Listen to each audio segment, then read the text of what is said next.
nangangambang baka raw maapektuhan ang usaping pangkapayapaan sa Mindanao ng tensyon ngayon sa Zamboanga City. Kaya tanong namin ngayong gabi sa hashtag 24 oras sa pag-atake ng MNLF sa Zamboanga. Anong dasal mo para sa kapayapaan sa iyong bansa? Alamin natin ang mga sagot mula sa Quezon City. Nakatutok doon live si Cesar Apolinario. Saan? Mel, alam mo tuwing magkakaroon ng kaguluhan sa ating bansa, ang palaging apektado ay ang sibilyan. Kaya actually lahat tayo ay apektado rito. Kaya tinanong natin ang ating mga ka-hashtag 24 oras kung ano ang dalangin nila dahil sa nangyayaring kaguluhan sa ating bansa.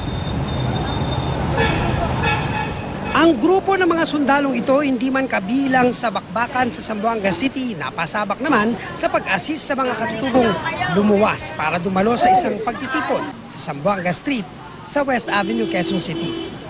Hindi na raw nila mabilang ang bakbakang nasuungat, pero sa lahat ng yan, bukod sa tapang, dasal daw ang kanilang panlaban. Sa amin din, doon din sa amin mga sundalo, marami rin namatay, kaya sana itigil na yung ganun mga bagay para mapatahimik na ang pamahalaan ba? Ikaw ba nasabak ka na sa ganyan, sa mga giyera? Normal lang na masabak sa mga ganyan sa trabaho namin. Wish lang namin yung magkaroon na ng peaceful din dyan sa Mindanao.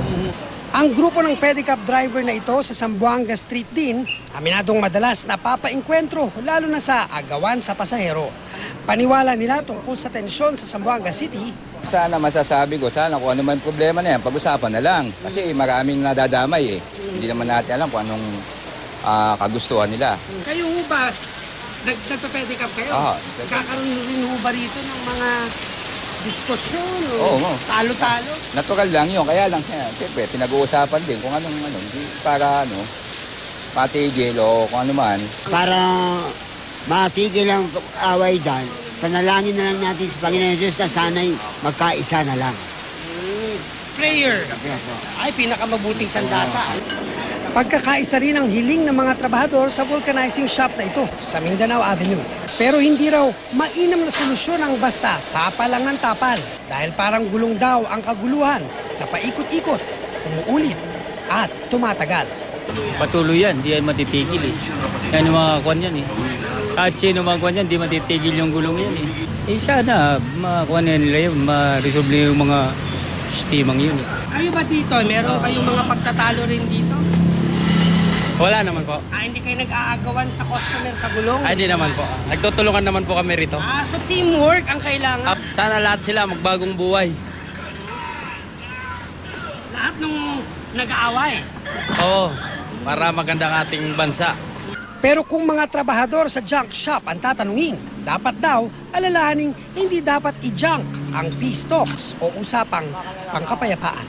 Ano lang yung hiling mo sa bansa o ano yung dasal mo para sa bansa natin?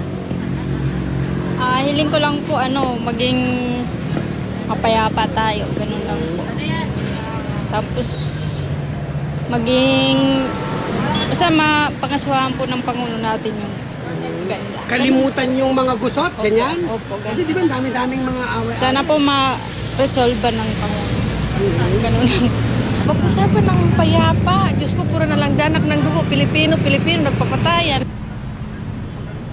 Alam mo Mel, iisa yung napansin ko sa mahigit 20 tao na na-interview ko at ang kapansin-pansin doon Mel, yung sinasabi nilang kapayapaan at pagkakaisa.